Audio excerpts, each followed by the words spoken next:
And we're recording here. So this is a pair of Meindls that need to be repaired.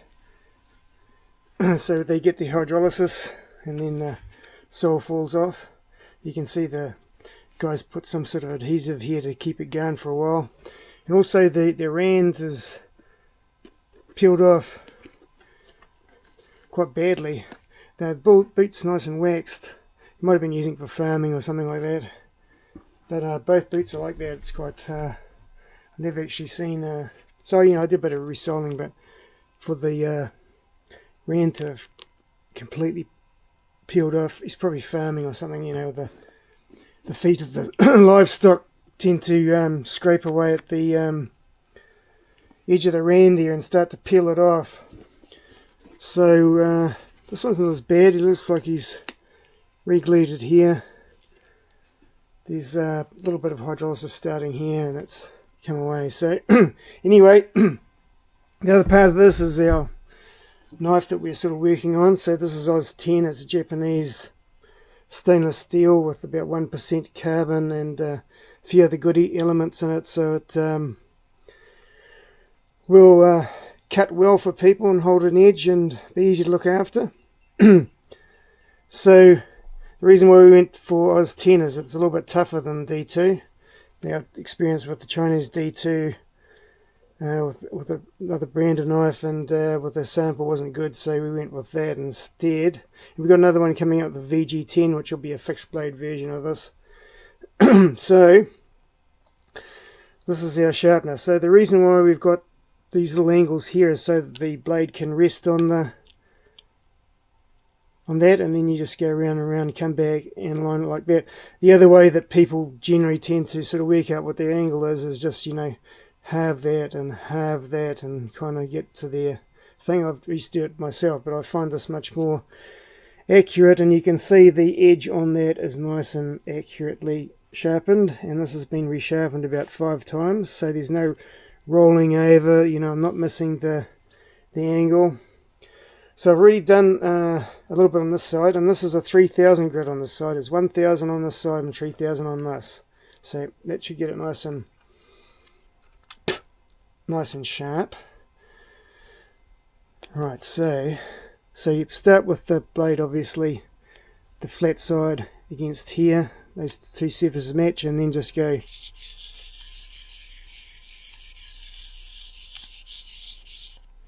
And you came back and it matched up perfectly, so it doesn't take long to get the hang of it. You can hear it grinding away on a 3000. So right, so we don't want to overdo it. I've already done a little bit on that side, so find a bit of I like to find a bit of fur and then check on that, see if it's moving it nicely. It is really. That's sort of sharp enough. I'll just do a little bit more on the side just to balance it out a bit. Oh, had a bit of my own fear on there.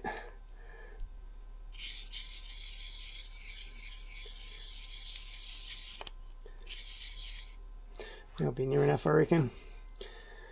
Right, let's get stuck into it. So, wind out star. Come on, get over there.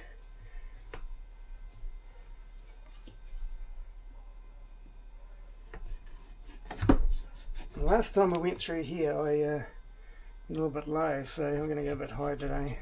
I just don't know from boot to boot how they're designed actually. But this is, you know, cutting through this marvellously well. I can compare it because I've got the old D2 blade over there. I'll just show you.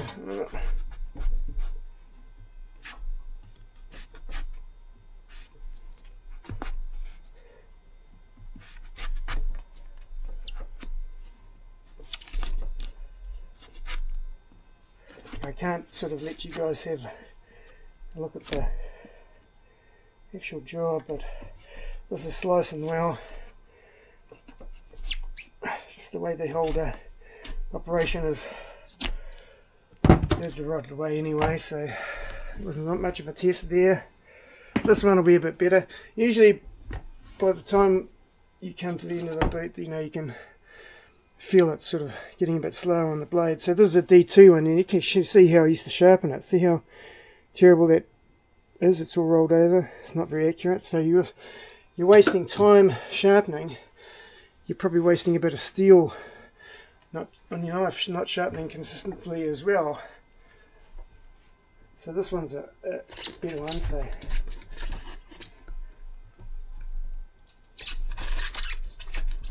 you can hear it gripping on the blade. It actually reduces the cutting ability. That's why it's got to fix it open so it's not cutting on, pinching on the blade.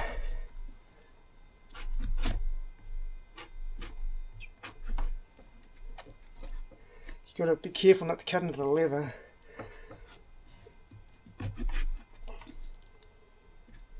And it's a little bit dark on this side, I can't exactly see what I'm doing. But yeah, this is coming in quite good. So they say that the Oz 10 is about, oh, cutting a bit deep there. Wash myself.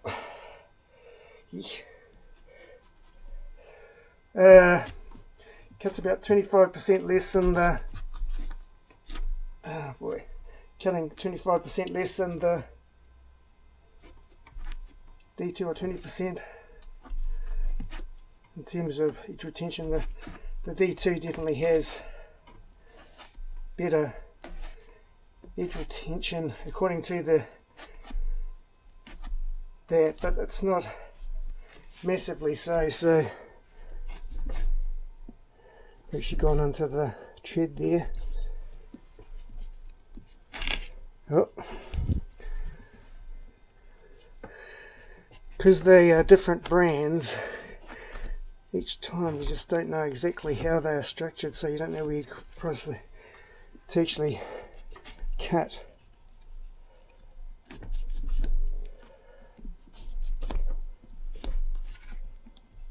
Trying to cut this and not knock over the camera as well, because I've got to pull on it at the same time.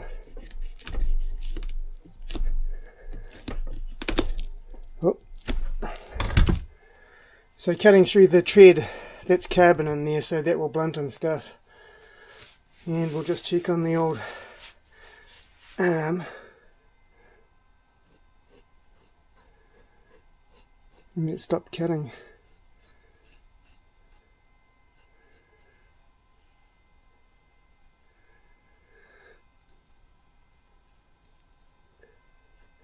We'll just see how blunt it is. So I'll see how long it takes to get back to sharp.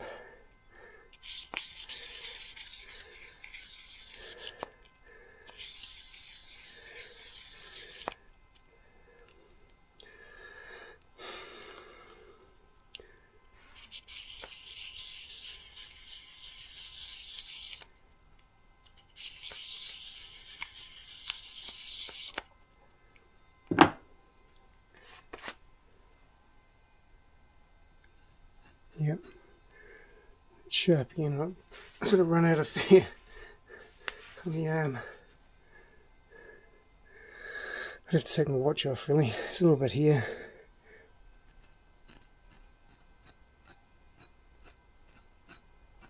So that started to take it off again, so it wasn't too far gone. So here's the D2. See how sharp that is.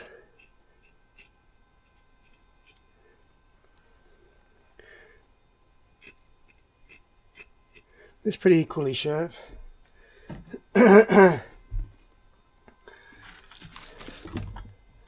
Just put this in the vise and we'll cut through some of this stuff and see.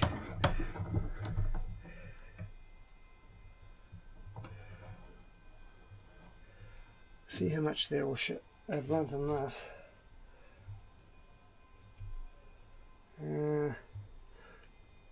I'm going to do this. Do it in bits and pieces, I suppose.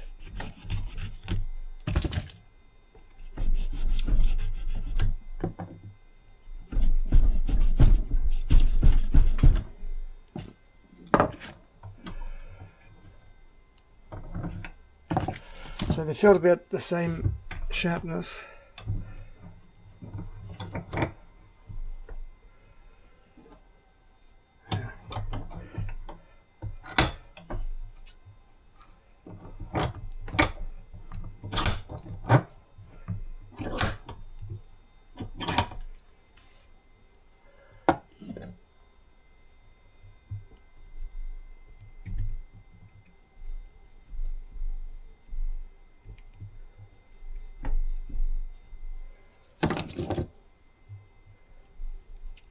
They're both getting stuck in this.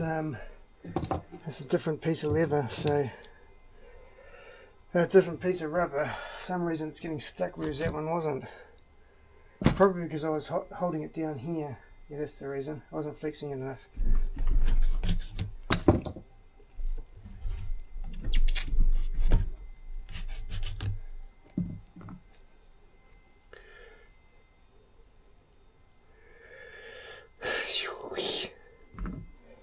Should have been a bit better prepared here, but it's all practical. I mean, it's only what empirical way I know of sort of seeing so that's just removing some, and that's pretty much the same. So they kind of feel the same.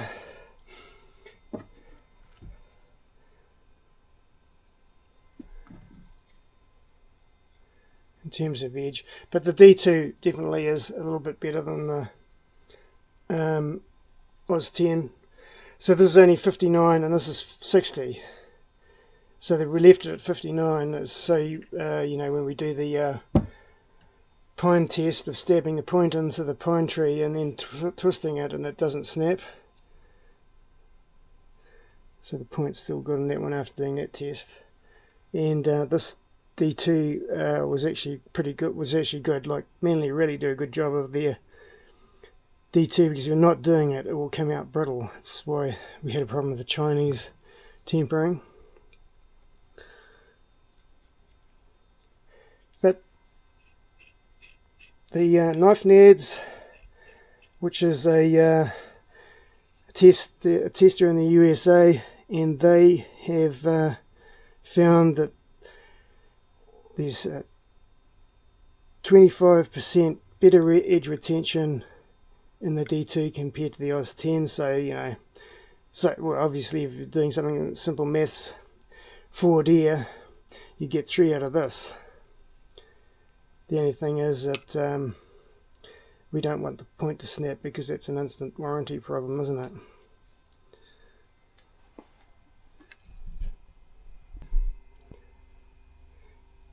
Okay, here's another problem with the boots, is they tend to break out at the heel, and this is just, they all do it, because they've got the seam at the back. I don't know why they do that. They should just make that a cap. Now, coastal ones, we made that a cap at the back, so there's, you know, it doesn't have the seam in the rear. So that's another issue with them that could be improved, but they all do it. It's the same with the PU. This is the most popular midsole that they make, is it comes out in the PU. Everybody buys it.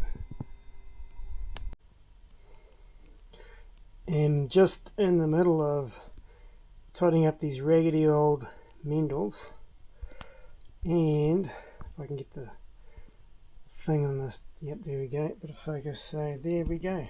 It's not even a one part upper, you know, one part, well, it's not a one part upper, it's got a lot of sewing in here, but I didn't even know that, but they're sewn along here as well. This is starting to go. So yeah, I don't even know if it's really, it's debatable if these are even worth saving. I don't even know if they'll survive, because once this starts going, it'll just go split, and of course this is a high pressure area. Really shit design.